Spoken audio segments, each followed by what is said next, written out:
সুকান্ত, ঈদের শুভেচ্ছা শুরুতেই কলকাতার ঈদগাহ ময়দানের পরিস্থিতি কি সেই সম্পর্কে জানতে চাই। জামাতে মানুষের অংশগ্রহণই বা কেমন দেখলেন, সেখানকার ঈদ পালনের সার্বিক খবরাখবর আপনার কাছ থেকে জানবো আমরা। কলকাতা থেকে ঈদের শুভেচ্ছা জানাই সকলকে, আপামর বাঙালি জাতিকে। যেটা বলছি যে এবারে কলকাতায় ঈদের যেটা মেজাজ সেটা কিন্তু অন্যরকম। তার কারণ জানেন যে কলকাতায় এবং পশ্চিমবঙ্গে বিজেপি সরকার আসার পরে কলকাতায় যে রেড রোডে যে নামাজ অনুষ্ঠান হতো, অর্থাৎ বিগত 3 দশকের নামাজ অনুষ্ঠান এবার কিন্তু হলো ব্রিগেড প্যারেড গ্রাউন্ডে।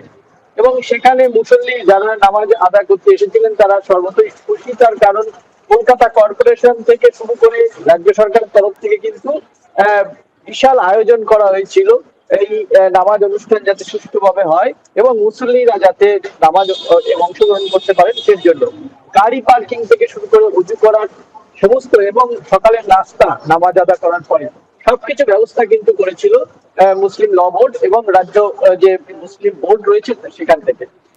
স্বাভাবিকভাবেই যে এই যে জায়গা পরিবর্তনের কিন্তু তাদের কোনো অসুবিধা হয়নি, এমনটাই কিন্তু মুসল্লিরা জানিয়েছেন। গোটা রাজ্য জুড়ে কিন্তু এই কুরবানি ঈদ চলছে। বিভিন্ন জায়গায় কিন্তু শপিং মল বা যে মেলা অনুষ্ঠান হচ্ছে সেখানেও কিন্তু কড়া নিরাপত্তার মধ্যে কিন্তু নজরদারি রাখা হয়েছে এবং সেনা জওয়ানও মোতায়েন করা হয়েছে বিভিন্ন জায়গায়। ইতিমধ্যে কিন্তু এই যে কুরবানি ঈদকে নিয়ে কিন্তু বিভিন্ন যে নিষেধাজ্ঞা ছিল সেখানে কিন্তু একটা বিতর্ক সৃষ্টি হয়েছিল, যদিও সব বিতর্কের অবসান ঘটিয়ে কিন্তু এই কুরবানি ঈদে কিন্তু অংশ নিয়েছেন পশ্চিমবঙ্গের লাখো লাখো মুসলিম সম্প্রদায়ের বা মুসলিম ধর্মাবলম্বী মানুষ। এবং এই খুশির ঈদকে কিন্তু তারা আজকে কিন্তু বিভিন্ন অনুষ্ঠানের মধ্যে দিয়ে তারা কিন্তু বরণ করে নিচ্ছে। সকাল থেকে রাস্তায় রাস্তায় ছেলে মেয়েদের ভিড় এবং নামাজ আদা করার পরে তারা কিন্তু বিভিন্ন জায়গায় যে মেলা বা শপিং মলে যে ঘুরতে যাওয়া পার্কে বিনোদন পার্কগুলোতে কিন্তু মোট ভিড় কথা জমছে। সেখানে উৎসব মুখর একটি পরিবেশ বিরাজ করছে। অনেক ধন্যবাদ সুকান্ত আপনাকে।